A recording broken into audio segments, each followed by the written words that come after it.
Check, check. 1, 2, 3, 4. Let's go!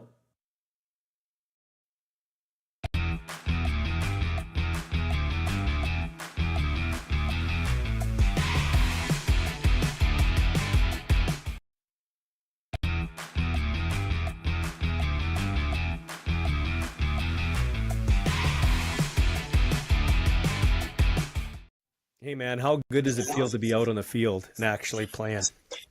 I couldn't even tell you how sweet it is, honestly. Especially just obviously having to watch all last year, just kind of makes it that much cooler to be out there and playing in front of those fans. It's So pretty being a, special. being a special teams guy, you're a ditch digger. You're doing the job nobody wants to do. But I was thinking as I'm watching you fly around out there, number 43, that wouldn't be the case for you. You'll run 1,000 miles now, right? 100%, yeah. I mean, I think they do a really good job here of emphasizing special teams to a point where you kind of don't feel like a digger in a lot of ways. The way it's emphasized, especially throughout the coaching staff and throughout the locker room as well. There's a lot of respect for guys who fly down there on all four special teams and kind of grind that way throughout the locker room and through the coaching staff. So I think it's just a level of importance that gets put on it in the locker room and the coaching staff. So. I think there's a lot of pride that comes with it. I mean, me and Dalkey and AJ and all the other core four guys, we kind of take a lot of pride in it. So it is a pretty cool job. In the end of the day, I mean, we're still playing professional football, so there's not a lot to complain about. So Nick, do you guys have an internal competition between you and Dalkey and AJ, the core four, as you said? Do you guys kind of get at it? Because that's a good way. Internal competition's good because it brings the best out of all of you. Yeah, 100%. There is. Coach Ken actually has. They're called Fight Club points. You get certain points for certain things. So that there is a board with that gets tallied up with all the guys. So it's a good way to compete and kind of make sure we're putting our best foot forward every Saturday, every Friday when we get out there. So what was it like to finally get on the field and play a game after so much rehab and everything that went on with you? It was super special. Obviously, no one enjoys watching all the other guys kind of like live your dream and play professional football. So it wasn't a whole bunch of fun last year, obviously, but guys in the locker room, my family, the coaching staff, they were all so good in making sure I was still included and obviously involved in the scheme and game planning and stuff like that. So it made it feel a little bit better than it might have actually been at the time. But yeah, obviously getting on the field and finally getting to play after they bring them out, it's pretty special. Yeah, you're Oregon Duck guy, played for the Huskies, so you know what it's like to have that great atmosphere at home. But what's it like to run out of the tunnel, bring them out with the Saskatchewan Rough Riders? Calgary kid too, so you're an Alberta guy, but Yeah. you quickly become a green and white guy. What's it like? What's that feeling like to run out of the tunnle? It's the most special thing I think I've ever. Even Oregon, IMG, USask, all of it. There's just a little bit of a different buzz that Rider Nation brings, and you can feel it when you run out of the tunnel. I mean, the American guys, even dudes who played at Alabama, LSU, places like that, they talk about it too. How it's just a little bit different when you run out of the tunnel in Mosaic. So it's a super special feeling, and it is awesome. You know, special teams, back to that for a second, it lets Canadian guys like you, not that you're not talented to play defense, but if you can show you can take on special teams, that's a way to get your foot in the door. I mean, look at one of the core four guys, AJ Allen, how he gets a chance to prove what he can do on defense after a handful of years. Yeah. Yeah, I think that is kind of the starting point for a lot of young guys in the league, not just Canadians, obviously, but there's a lot of American guys who kind of make their name on special teams. So I think it's a great way. I think it's kind of just the ebbs and flows of football. Every place I've really been is where, like at Oregon, freshman guys, you kind of make your name on special teams before they trust you enough to put on the field on defense. So I think special teams is awesome in that way because you got a bunch of hungry guys out there who obviously want to make more of a name for themselves, even just on the defensive side of the ball. So I think special teams is, especially for the Canadian guys in the league and everybody really, I think it's an awesome stepping stone. Nick, talk about some of the Americans. Do they love our special teams? Because down south, you'd know, playing at Oregon, my kid played at UND. It's pretty boring. Like there's fair catches, there's touchbacks. Here, you got to do something with the ball almost on every play. Yeah, I think that is kind of a part of the unique part about the Canadian game is that special teams are still a massive part. I mean, obviously we walked off a win this year on a kickoff return, so I mean It feels like in the American side with the fair catches and kind of every kicker and their dog being able to kick it out of the back of the end zone on kickoff, like it kind of does take some of that out of the sport a little bit. Whereas obviously having a longer field, kickers aren't able to kick it in the end zone every play. It does make special teams a lot more emphasized in our game, and I think it's good for the game. I think it's good for young players in the game, and I think it's a really good differentiator from the American game as well. What did you learn about yourself in the year plus that you were out? I mean, you got drafted with a knee injury and then you got hurt, and there's some dark days in there, man. I have a son that goes through injuries. It's not easy. How did you keep it on the rails? What did you do? I think just having great people around me was the biggest thing that kind of got me through all the tough days. I think it's pretty easy to go in and put in the physical work when mentally you feel nourished by your teammates and your family and the coaching staff. Everyone's still lifting you up and making you feel like you're just as much a part of it as you would be if you were healthy. So I think having amazing people in this building and amazing people in my family who have kind of helped me through it. I mean, everybody who asks, I tell them the same thing. I have a lot of people to thank to get me through that year, because there were for sure some dark days, but I had a lot of great people pulling me out of them.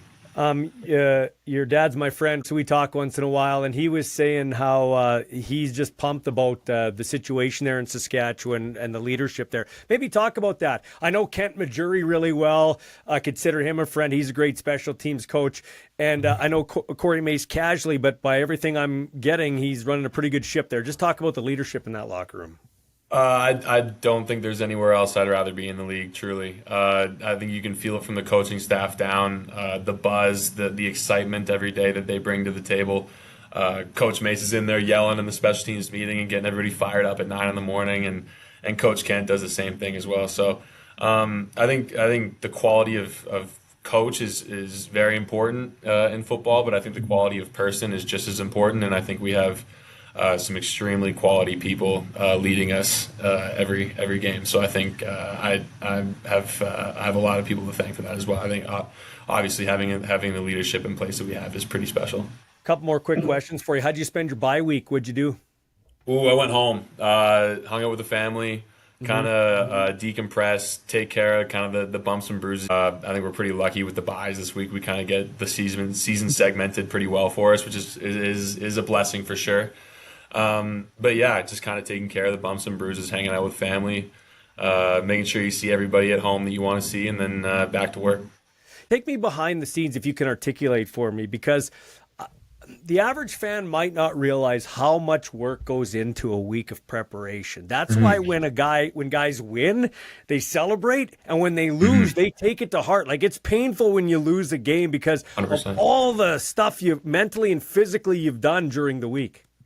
Yeah, 100%. I think to kind of compare it to the business world or wherever, if you were to put, all your effort into a project for an entire week or 2 weeks, and then to see it kind of fall through the cracks at the end of it, I think that would be pretty jarring for someone in the business world as well. So I think comparatively, it's the same for us. I mean, we go through the whole week. We have hours and hours of meetings, and obviously it's pretty hot outside. The guys are grinding in the heat and stuff like that. The practices aren't necessarily easy under Coach Mace, and he makes sure we're working every week and running the ball and making sure the cardio's up. So yeah, I think the work that goes into it through the week is massive in the preparation for the game, but also kind of the payout at the end of it. Obviously, everyone's fired up at the end of a win, not just because we won, but because we see the week of work and meetings kind of pay off in the end. So in Nick Wiebe's words, last point, what do you got to do to beat the Calgary Stampeders? I think we just got to play Rider football. So just kind of the fundamentals, do the little things well, sprint to the football, try to be as dominant as possible in all three phases of the game. We think, obviously, we have a lot of respect for Calgary. They've been playing some really, really good ball, and that is a very good football team. So I think just being ourselves, playing hard and physical and fast in all three phases of the game, and making sure we do the little things right. How many jerseys did you have to buy for everybody? Well, I try to keep the 43s nice and sparse in the crowd. Going to Winnipeg, they lay off my parents a little bit. There will be a few 43 jerseys floating around. Hey, Nick, I'm so happy you're on the field. You're a great kid, and it's fun to watch you. Continued success and continued health, okay? Awesome. Thank you, Ballsy.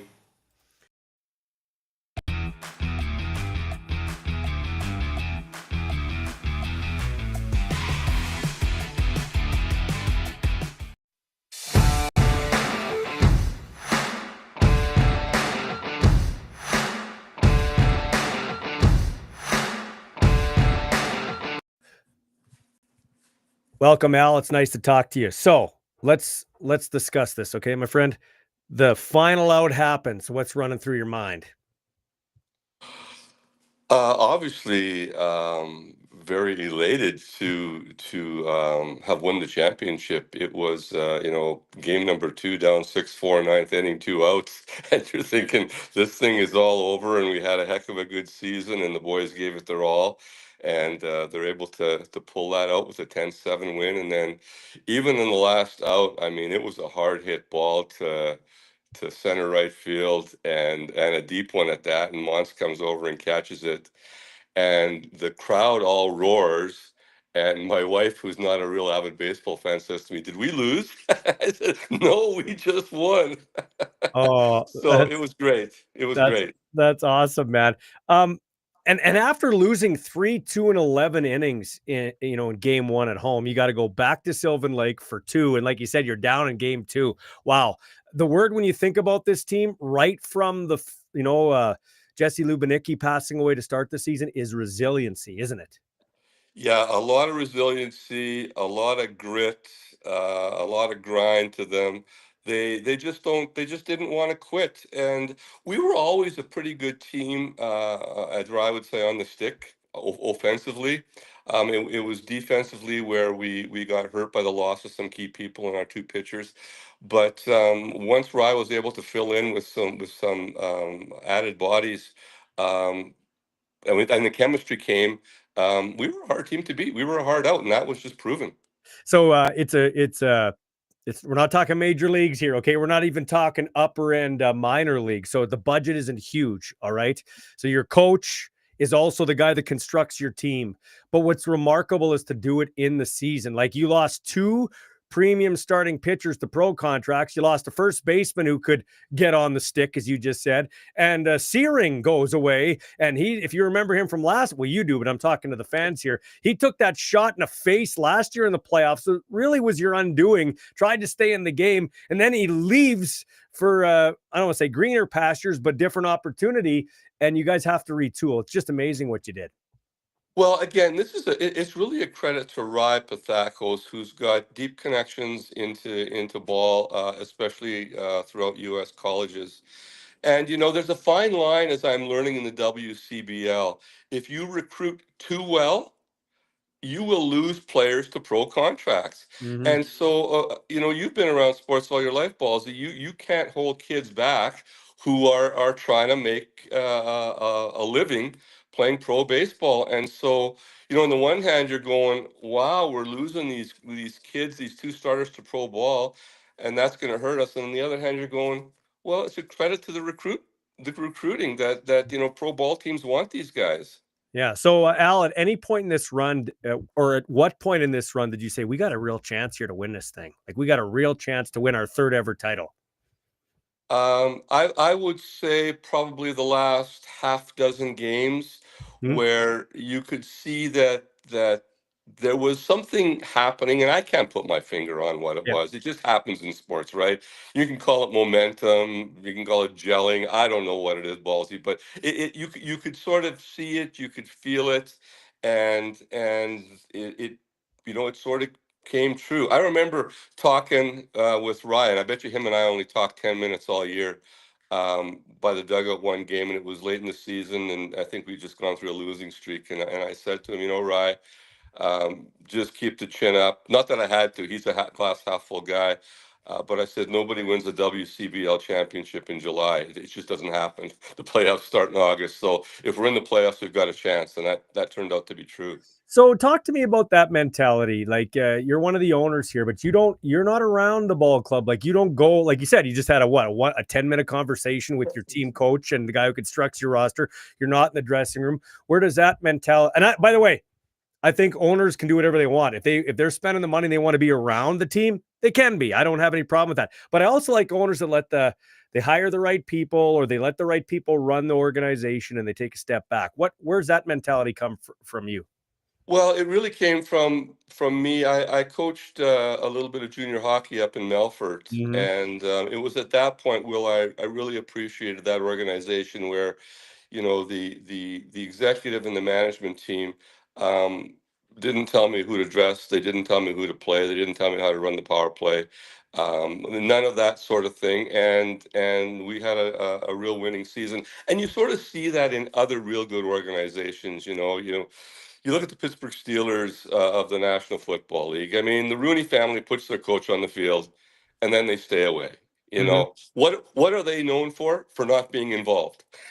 Yeah. Really, and very successful franchise. And you see it in real good. You see it in real good CFL franchises. You see it in WHL franchises, National Hockey League. So you draw a little bit from them. And I don't know that much about baseball to even be dangerous, to be honest with you. So let the guys like Gary and Rye do what they do, and I'll try and just stay out of the way and not be a problem. I think you're seeing that a little bit with the Riders here with Corey Mace, and you're seeing it. I know for a fact, being on the other side of the fence now, like Mike O'Shea, there's no reason why, or there is a reason why he's been to 5 straight Grey Cups, because they let him run the show. It's in collaboration, but it's his team, and I think that's there's no. You're right. There's no secret success. It's right there. There's the template.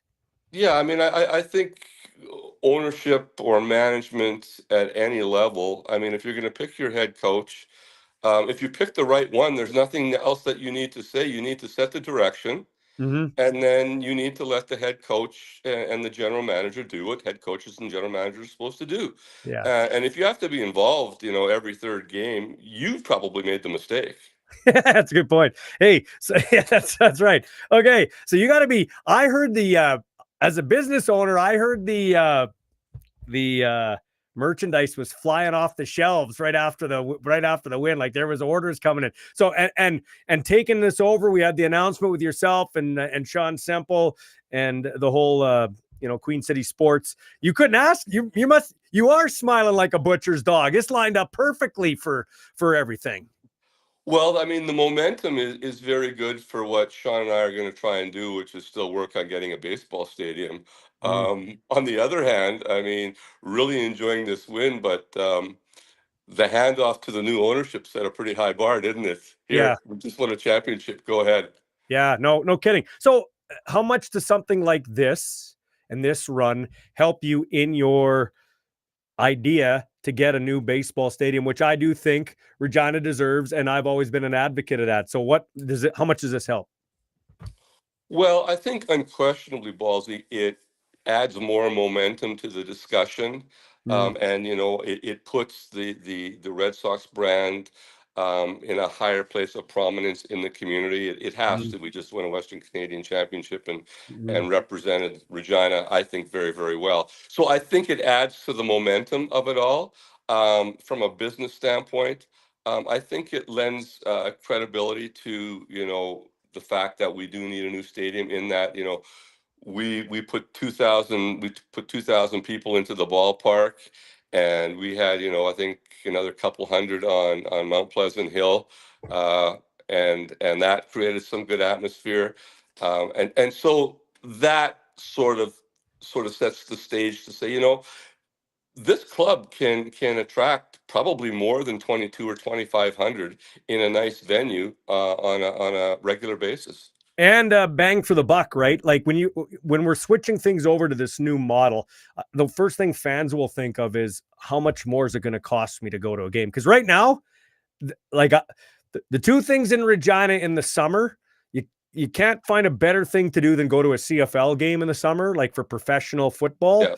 and then sitting at Curry Field. Even though it's not the nicest stadium, it's a great atmosphere to go to a game. You don't have to spend a lot of money. It's fun. It's family orientated. But that's what I think a lot of fans would think. How much more is it going to cost me to go to a game? I don't think it's going to cost you a lot more if you want to go to a game, but let me explain that. You Mm-hmm. know, I think quite obviously, and most fans and even non-fans would understand what I'm going to say next. We would like to add premium seating. We would like to probably add private suites. And Yeah. so for those fans who want that experience, they're going to pay to be able to experience it. Having said that, I don't think Sean and I have any sort of vision on taking away the ability for people to come with that $15 or $18 ticket as well. So Mhm. yeah, there's going to be a higher price seat. Yeah. But if you don't want that higher price seat, you're not going to be priced out of coming to a Red Sox baseball game. Like anything like a CFL game, that they have those type of options as Sure. well. So in the interim, now I know you guys, I think, touched on this in your initial press conference, but what do you have plans to kind of upgrade Curry Field while we're kind of in this way? Because you should have hey, I like the ballpark. I have no problem with it, but it obviously needs some upgrades and befitting of a WCBL championship team. So do we have any plans to upgrade it a little bit while we're waiting to see if we can get a new stadium and work something out there? Yeah, we're in the midst of negotiating with the city of Regina on what we can do to sort of, I would say, cost share those upgrades. But yeah, you're right. So plans aren't definitive, but I mean, there's the obvious stuff. I mean, the ballpark isn't even up to Canadian baseball standards, with Mm. bullpens Yeah. and the fencing and those sorts of things, the screens, the size of the dugouts. And then, in many respects, the ballpark doesn't meet WCBL standards. We don't have a visiting team dressing room. We use one of our sponsors, Box Modular, who provides us dressing room for the visiting team. So there's just the basics that have to be done, and we'll get to it. But I would suggest, Ballsy, that our focus really is while we try and fix up Curry to make it more fan friendly and baseball player friendly. The idea is not to focus real hard on those enhancements, but focus rather on trying to get a new stadium. So let's end this positively. The season didn't start spectacular fashion because of the passing of the youngster Jesse Lubanicki. Just talk about this team overcoming that, honoring him through the whole year, and at the end couldn't have ended any better than a cherry on top, winning a championship. Just, I guess, the final word to you, just how proud you are of this team and all these guys, the Pathakos, the Bratzel, and then all the players and everything like that. So yeah, I mean, I'm glad you asked me that because I think the way that would be appropriate to end would be to say I'll start with Gary and Rye, who who know the game of baseball and are absolutely dedicated to the Regina Red Sox, and they do a wonderful job. I mean, I don't think this team has not missed the playoffs. Mhm. Um, Once since, well, they missed it one time since Gary and Bernie took over, and since then that's a remarkable record. I don't know how many years that's been, 15, 16 years of making the playoffs. So that just speaks to their ability to be able to put a good product on the field and recognize talent. To the fellas that play the game, you touched on it. I couldn't say any better. There's just a certain amount of resilience and perseverance and grit, call it what you will, to just sort of push through. And they wore Jesse's number on their Mhm. uniform, and so he was probably always top of mind one way or another. So that was great. And the other piece of this that's really important is two other aspects. It's the volunteers that work in our merch shack, that work at our ticket office, to Sharon Clark, who works a ridiculous amount of hours trying to put things together for our dinner. Again, all the volunteers, the board of directors, and finally, um, to yourself and the others in the media in Regina, who I think take the time to cover this team in a way that really helps promote our product, baseball product, and the city of Regina and how we represent Regina in the Western Canadian Baseball League. To hats off to you, the volunteers, the boys, and the fans, of course. Yeah. Can't miss out on the fans. It's really, really great to see the community come together. And in Regina, we need more of that, not less of it. Much, much more. So the Riders do it. We're starting to chip in with it, and it's all good. Well, you know what? The Pats, the Riders, Pass. the Yeah. Red Sox, it's just community. That's what it's about. It's about, I know it's Saskatchewan Rough Riders, but it just, there's no more sense of community pride than like a Regina Red Sox. And the last thing I'll say is an interesting stat. 2011, when it was the Western Major Canadian Baseball League. Yeah. And you won 2011 and 2012 on the road. And this one on the road too. Like, talk about road warriors, Al. Road warriors. Yeah, that's it's really incredible to be able to win on the road. It's not easy winning a championship, as you know, being in sports Mhm. anytime, and to be able to go win it on the road with your backs to the wall is very, very good accomplishment. And I'd be remiss. I said that the Red Sox contribute to the community, the Riders contribute to the community, but of course the Regina Pats as well. You touched on it. I mean, between the Pats and the Red Sox, Ballsy, two of the longest storied franchises operating in baseball and junior hockey in the country, right here Well, in Regina. we could talk for a long time here, but I got to go sell some cars on the lot here, so I got to go. But I will tell you this. That's another thing now. It's a nice marriage. You guys will be able to, I don't know if leverage is the right word, but you'll be able to leverage the Red Sox with the Pats and vice versa too, which is great. Two storied franchises. Well, your leverage is the right word. I think that's what Sean had in mind when he decided to get involved. Is that he's got a management team there with Gord Pritchard on down, marketing team that are very, very more than capable of doing what we do with the Red Sox. And so to be able to have that assistance, that knowledge about what they do and how they do things will be invaluable to the Red Sox. And the ability to I think cross promote both clubs. We can promote the Regina Pats at Red Sox games and vice versa. So it's interesting and I think good for the city of Regina. Well, the only team right now that has a title in the city of Regina are the Regina Red Sox. Who knows about the Pats or the Riders, but the Red Sox have done it first. Congratulations, Al, and enjoy it, my friend. Thanks for taking the time, Ballsy.